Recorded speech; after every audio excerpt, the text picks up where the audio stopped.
everybody and welcome to another Lightroom video. Now today I'm gonna edit a picture and stuff. If you just want to see that, then go to this timecode right here and that's where I start. But what I wanted to say here is, usually I do a lot of tutorials that are rather quick, just show you how to do stuff, how to get an effect. But today I actually wanted to get a little bit of a different video where I don't do a tutorial at all, but rather just go out to a raw file and edit it for the very first time without having any clue what I really want to go for. So I'm just gonna figure it out and along the way show you, the entire steps and trial and error and different looks that I go for, because maybe it's just a little bit more interesting for some of you who already know Lightroom quite well and, just trying out some new things. So as always, let me know what you think in the comments below. But I think let's just get started and jump right into it. And being here in Lightroom, this is the picture I'm gonna edit, so just a road during winter. I really love how it leads you into the picture. As you can see, there are some signs in here as well. There are two kids that are walking and act as kind of the anchor point, as well as the bench that acts as an anchor point. So there's a really nice continuation of the lines here all the way to the back. And I just think there's a lot of opportunity to go with for this picture. I also got some plenty other pictures that I shot that day, but I really just stumbled upon this because I took it past winter and I haven't edited so far. So yeah, okay, so let's get started here. Now, what I want to do is actually kind of the opposite that I usually do, because usually I just bring down the highlights, bring up the shadows, and that's kind of, a thing that works always, but is maybe a little bit boring. So I want to kind of go into the opposite route here and actually bring down the shadows, bring up the highlights, and go for a more cinematic look rather than just what looks really, punchy or whatever. I actually want to go for a more dramatic and, just different look overall. So for that, I'm also gonna maybe bring up the exposure a little bit, but definitely bring up the, plus whites don't really work. And as you can hear, I just talk as if this is a tutorial, I know what I'm doing, but I really don't. So I'm really just trying out different things, and with pictures that I've never edited before, it's especially tough because there are a lot of different ways that you could go in and, make it very bright, very dark, kind of medium, make the foreground bright, the background dark. There's so many different things, and just by moving around sliders, you will get an idea of what you actually like, how you want to go with the entire exposure and color and stuff. So it's a lot of trial and error, even though the more knowledge of Lightroom you have, the better of an idea you have what these sliders do and what sliders might actually work. So in terms of color temperature, because this is a winter picture, I definitely want to keep it rather cool. So I hate just warm winter pictures. I mean, they look neutral and more how the eye actually sees it, I suppose. But just going into the blues looks so much more cinematic. And I don't actually want to go too far into the blue tones in the color temperature here, because I do want to go right away into the split toning. And okay, so I don't actually want to add too much in the highlights, so perhaps I actually, just a very, very light blue in the highlights like this, and, 15 saturation or something like that. And then go right away into the shadows, because as you can see, there are so many shadow parts in this picture, and I want to go into the blues here. And for that, a little bit of a different tone. Also rather light blue, but just a little bit different. And again, saturation, really not too much, especially the shadows, because they are so prominent here. It's way easier to kind of overdo it. So I think that actually looks very good as a starting point. I always really like to just disable and enable filters as well, because that allows me to see how it looked before and after, and kind of gives a better opportunity to fine-tune everything. And actually going back into the basics here, now clarity is going to be a very big thing for these kind of winter pictures, because I just love playing around with the clarity with them. But I think I'm just going to do it locally in a second. But first, let me just finish up the, yeah, just the basics adjustments here. So a little bit into the minus vibrance and saturation. Maybe bring up the saturation a tiny bit, bring the vibrance into minus. And as you can see, I'm really going for that kind of dark cinematic look, at least for now. There would be kind of an opportunity, I guess, to go for the look as if the kids would walk into the dark forest or something like that. But it doesn't really work. I mean, if I would just grab a graduated filter and go into the minus exposure, I guess I could make it work if I would also make the foreground a bit darker.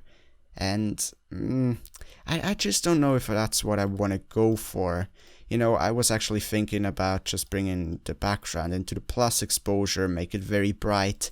And it's really, again, there's so many different opportunities, but I think I'm just gonna go for something like this because I like the more bright and light touch, especially in the background here, as well as some minus clarity to make the entire light a little bit softer. That's all some things I'm gonna do in a second, but first of all, again, just want to go over the basics real quick. And even though I've adjusted, for example, the color temperature already, if you go down into the split toning, into the HSL tool, or anywhere really, you're gonna change all of that and the entire balance of the colors to you. It's always a nice idea to go back and just kind of fine tune everything. And I was actually thinking about going into the green tones just a bit with the tint. Maybe that's something I want to do. Yeah, definitely not into the magenta, but also not too much into the greens, just really a little bit. And as you can see, it's already looking rather cinematically from left to right. I'm not quite sure if I like this tonality though, so I'm gonna go back into the split toning, add a little bit of color here. What's actually if I would go into the shadow tones and kind of go in a more distinctly blue tone rather than this very light bluish one. And I actually think I like this better because beforehand it was so close to the light blue and also so close to the green tone, so it kind of had a weird tint to it. And afterwards I definitely like it better. It's a bit more distinctly blue. So let's just work on here with the picture again. And okay, so the basics, I think they're looking great and just fine and everything. But now let's actually try out the cropping. So I was actually thinking, I don't think that I want to crop off the bench, but something in the foreground, I don't really need it, as well as the top. I still want to keep quite a lot of the top because it gives some space, and kind of, as you can see, the kids now are kind of in this rule of thirds line, which of course works well, as well as this is also kind of close to the rule of thirds, just this bend, at least in the horizontal line. And okay, so let me just see the crop versus no crop, or maybe even try to crop out the bench, because a lot of times, at least me, I've been using Lightroom for a long time, but I still don't know whether a picture will work great if it's cropped like this or a little bit differently. So it's really all about trying out different things, and the more you know about a program, the more you know about Lightroom, the less you will actually have to try out different things, because you already know at least what might work and what you're pretty sure won't work at all. But then again, there are always surprises and stuff that just you never thought would work, but actually does work quite well. I don't know if I'm making any sense. Again, this is just kind of how I would edit a picture and look at everything, sharing my whole thoughts, and it's just kind of a habit to try to talk as much as possible during these videos. But as you can see, this crop, at least for me, works really well, because there's a lot of the bench still there. It's not cut off at all. It has some room down there as well. And it goes to the kids, then it goes to this line right here, as well as having the road in parallel and having the snow as well. It's just a really nice curve leading you into the background. And the only thing that is definitely very distracting is that very bright part towards the bench here. So I'm going to go into the minus exposure and just kind of equivalent that out. I don't really care about fine-tuning the exposure of that or any area just yet. I just kind of want to, you know, get a little bit more overall how the picture should look at the end, and sometimes doing a little local adjustment like that can really help. So again, checking the before and after.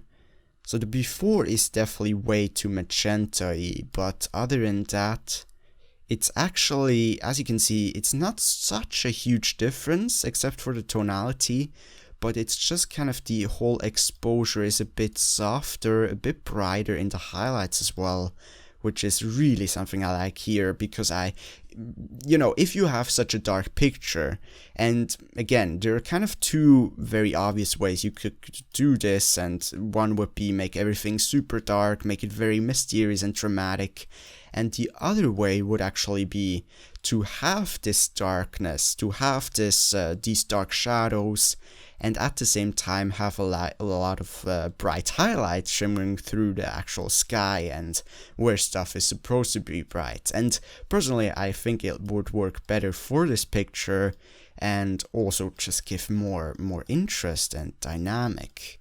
So let's just keep it there for a second, and as I go into the tonal curve, so yeah, I'm not sure if I really want to bring up the highlights, because the highlights are just, you know, they really just affect a very bright part. So as you can see here, a very small area. And it's great for like clouds, stormy clouds, but here it's maybe a little bit too selective, a little bit too spotty. So instead, I'm going to try to actually, I don't know, maybe bring up the lights a little bit and then bring...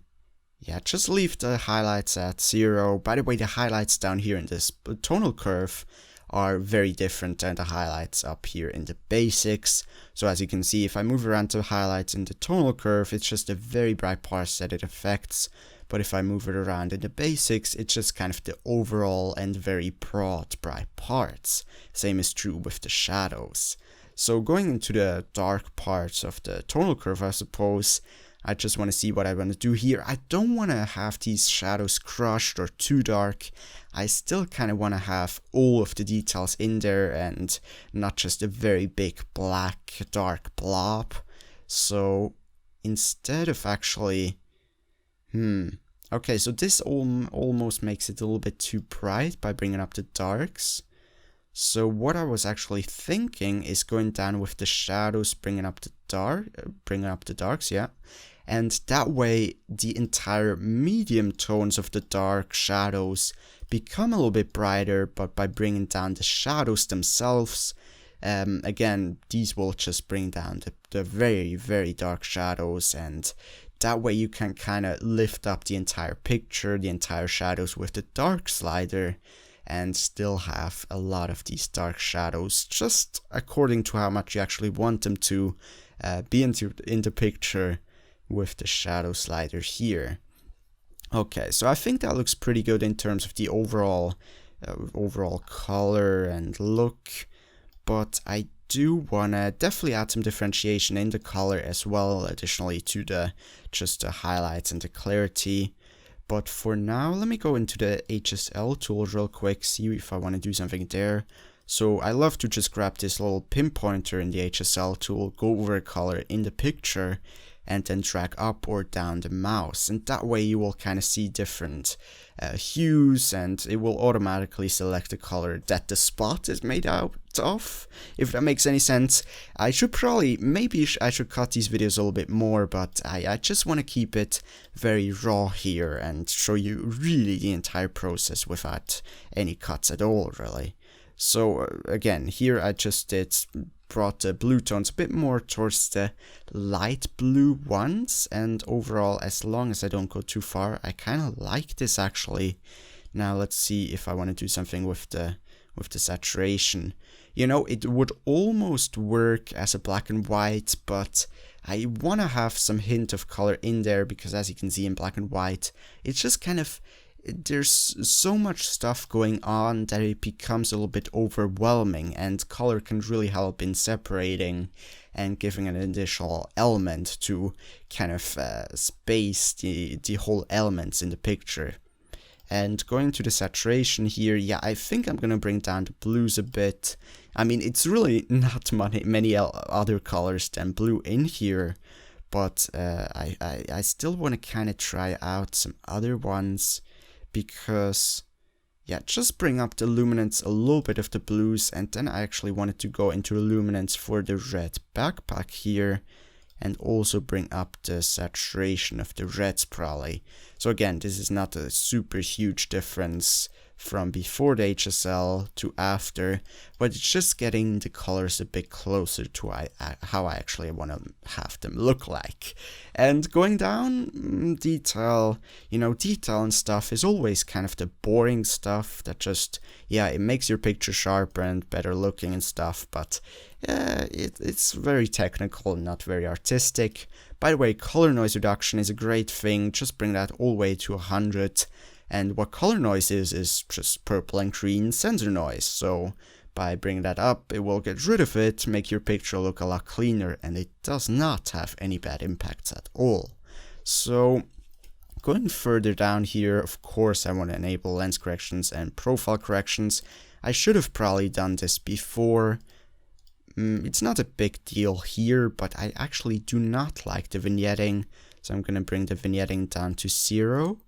And just go down, transform, not gonna need that at all. But effects, here is where the vignetting is, and this picture is just made for vignetting. Again, I don't want to go for this kind of super dark, dramatic forest type of look, so I'd rather keep the vignetting at a reasonable level, and maybe even let some highlights shimmer through. But definitely the most important slider is of course the amount as well as the feather, so you can actually fine-tune the amount of vignetting and how softly it will blend into the rest of the picture. Here's before, here's after the vignetting. I like it. Everything above it would be a bit too much, but this is just right in my opinion. Then going down to camera calibration, you know, sometimes I will just do some adjustments, go into the local adjustments, go back into global adjustments, but more often than not, I will try to do pretty much all of the global adjustments first and then move my way up to the local adjustments. So just checking out here if I want to change anything. Sometimes just looking at the sliders you will notice that you've overseen something or that there is something that you could change, but I don't think really here, so I'm just gonna go down to camera calibration, go through the profile corrections. Camera landscape actually looks, yeah, I'm not sure if better, but definitely more saturated. And going down here, Adobe standard looks a little bit dull compared to all of these. I really think that camera landscape is a little bit too much, but I like camera neutral. This camera portrait gives a little bit of a tint. Camera standard is a very nice compromise of all, I think. So yeah, I think I'm just gonna leave it at camera standard. Looks a little bit more, just brighter, more dynamic than the Adobe standard one. And you know, these will depend on your actual camera that you have. They will try, all of these settings will try to replicate a JPEG look, while of course still keeping the actual RAW file. And you will only have this option if you shoot RAW, which you really should do to get all of the detail and maximum quality. So going down into the primary color sliders, I'm just gonna play around with them real quick. And again, I don't want to have that greenish tint too pronounced, so I'm just going to move around some of these sliders here. And if you don't know the primary colors, of course all of the colors in your picture are going to be made out of reds, greens and blues. So even if you move around the green slider, you will also adjust the blues because they're made out of a certain amount of green. And yeah, it's just kind of a thing that you have to go minus plus, and there's not so much to really know because it is so vastly different from picture to picture. but the only thing I would recommend here is not to go too far into either direction.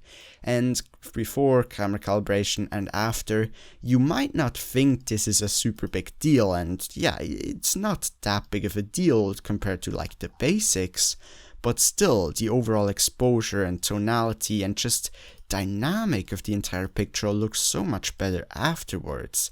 So even some small adjustments can do huge things, and yeah, sometimes smaller adjustments is what you're looking for. You're not necessarily always trying to get that super vibrant, you know, sunset or whatever. Sometimes you just kind of want to fine-tune everything and get a cinematic or more natural look.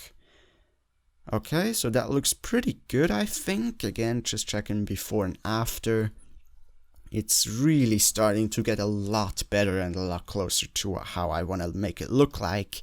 And I just want to show you. Okay, so from the left to the right, the first thing you notice is, of course, the tonality, but also the exposure is just a bit brighter, while at the same time the shadows are not quite as super dark and as much together, but they are still very, very dark. And you know, having those shadows very dark allows you to have that differentiation and still keep that mood, even though you might have some brighter areas.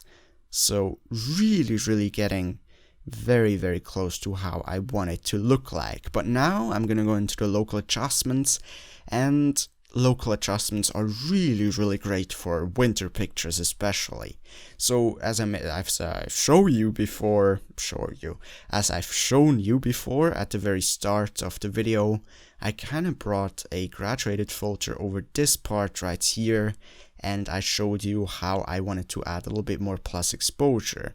So I'm gonna do that. So first of all, just kind of a very broad filter, and have a very soft edge, so it actually can blend into the rest of the picture naturally, because especially if you do like a very heavy adjustment, if you don't have a sufficiently soft edge, then we'll just kind of look like this. And by the way, I like to bring this, what's it called, show edit pins on automatic, because then when you bring your cursor to the actual sliders, it will disappear and you will just see the effect.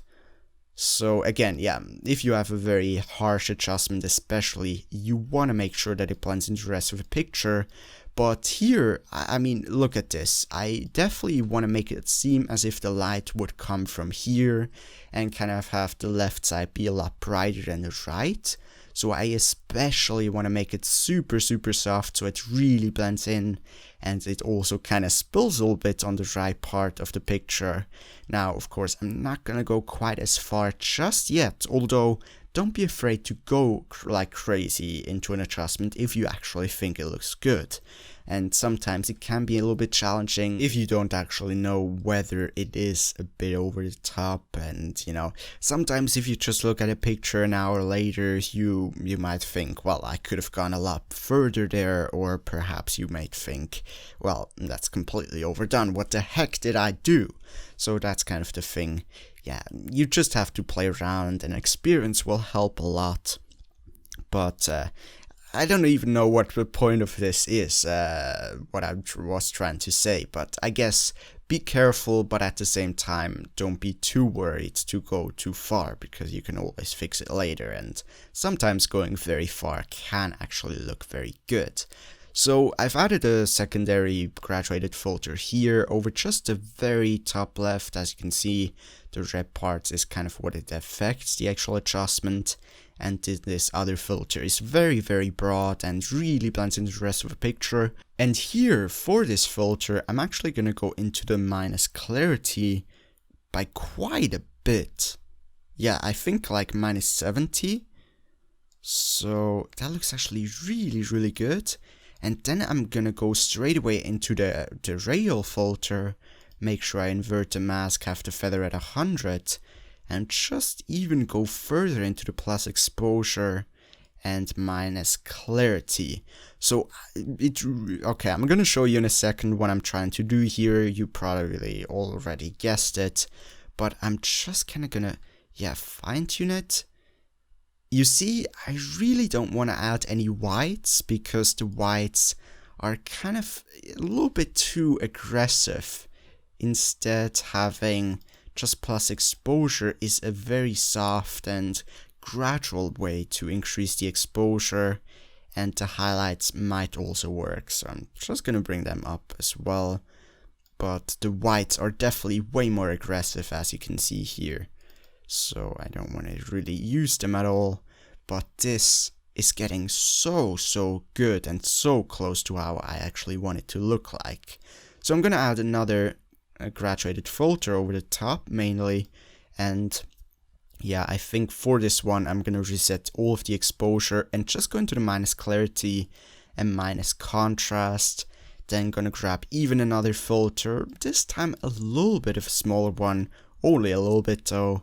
Bring the feather to 100, invert the mask, and yeah, kind of angle it like this, so some of the spill will also affect the foreground and everything, or not exactly foreground, but the actual trees here, and go even further into the minus clarity. Now you might think, well, minus clarity just makes everything so soft and hazy. You're right, you're absolutely right, but in winter pictures it can work so well. And if I just show you from before these local adjustments, I'm not even able to really do it with all of them because the rail filters are still enabled. But if even just with the graduated filters from before to after, I mean, it changes the entire dynamic of the picture completely. And if you see the direct comparison, you might think it's way over the top. But it's really all about the actual look of the picture after you look at it for a while and you kind of forget about how it looked before, because I mean, I can tell you, this looks so much better than anything kind of natural and neutral looking could have ever looked like, if that makes any sense. But here we really have these super soft and low clarity, low contrast, very bright parts, and as we go to the right, as you can see, the whole thing, the whole clarity, the whole exposure is gradually going into the darkness, and going to the right as it gets darker. But at the same time, we don't have this right part super dark. So this is actually a thing that I wanted to try out a bit, but I don't want to make it really too obvious that it goes from brightness to darkness. Instead, I think what I'm gonna do is even bring up the exposure of the bottom right by a little bit, and with that make the entire effect a little bit less obvious and drastic, because now we have pretty much everything from here to here is rather evenly exposed, and everything to the left is gradually getting a lot brighter. So that way you still kind of remain a believable look, but still have, of course, a crazy plus exposure in this case. And a thing that I definitely do want to add though is a little bit of minus exposure on the bottom, and I'm not even sure how I'm gonna angle all of this, but I think something like this, having, yeah, not too soft of an edge because I don't want to have the minus exposure blend in too much of the picture, but instead a little bit of a harsher edge, just kind of have it like this. And yeah, even angle it like, a little bit towards the left, so it even, it just looks better in my opinion. I mean, I don't really know. Sometimes you just have to say something looks better without really explaining a whole bunch. But as you can see, it helps to kind of close out the picture. And again, zooming in here it's very dark and a little bit brighter into the very bright parts here. So it's kind of working a bit better if it's adjusted to the actual road rather than just the bench itself. Yeah, I mean, it's really nothing big, but it does help. And I guess that's pretty much all I wanted to do here. Yeah, I mean, okay, so again, if I show you from before these filters, this is how it actually looked like, or at least a lot more how it actually looked like. And then with these filters, it's completely fake, completely not how it looked like, but it looks so much better. And in my opinion, at least, if you don't see the direct before and after, it is actually a believable look. And if I go here into the histogram, you will notice some of these highlights are actually clipped, but considering how many bright parts there are, it's really not that much clipped. And I love that even if I go into this very kind of bright background area, I guess, then it becomes very bright. But as you go up, it becomes brighter, brighter, brighter, all the way to just clipped whites. So clipped whites are, of course, whites that don't contain any details anymore, that are just pure white. And usually you want to avoid them, but if you do them actually in a gradual way and help to add dynamic with them, then that's completely fine. And as you can see here, it doesn't look bad or unnatural or weird at all. So yeah, I mean, the thing that I was kind of figuring out is whether I want to have another filter here, a graduated filter, with just a bit more warmth. And I'm just kind of going into the extremes here to see whether that's actually something that makes sense. Because as I said at the start, I don't really like warm tones in winter pictures at all. So it would be more of a kind of differentiation sake. And yeah, perhaps just a little bit. So I'm gonna go here into the warm tones, bring also magenta a bit more towards the right. And I doubt you're even gonna be really noticing that, but here's from before that one, here's after. Yeah, I can definitely make it a little bit, bring it a bit more into the actual picture, just like this, I think. And yeah, just showing you again, here's before and here's after. Helps a little bit while, you know, being so insignificant that you don't even really notice it. So that's what I'm really going for with all of these adjustments.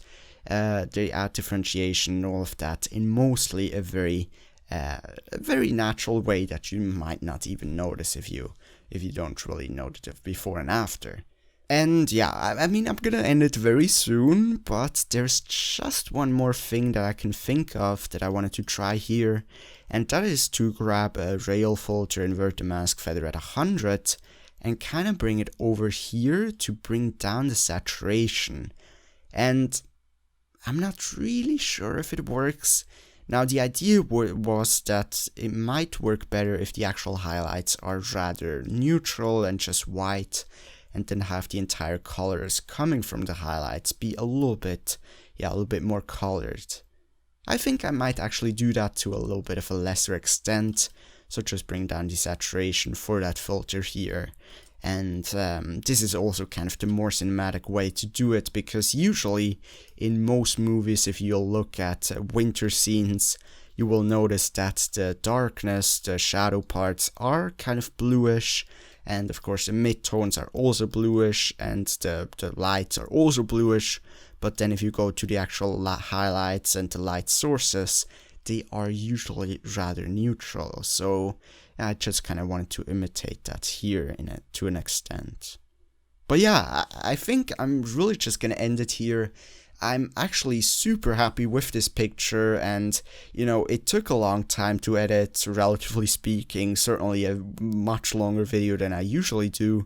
But if you see the before, I mean, the before is just a completely different picture, and that's what I love about taking really time to edit, because it's very easy to just do your regular edit stuff, and it's much harder to really play around with settings and play around with tonalities and go into perhaps a little bit more of a cinematic look, and you know, really play around with the highlights and at the end up with something like this.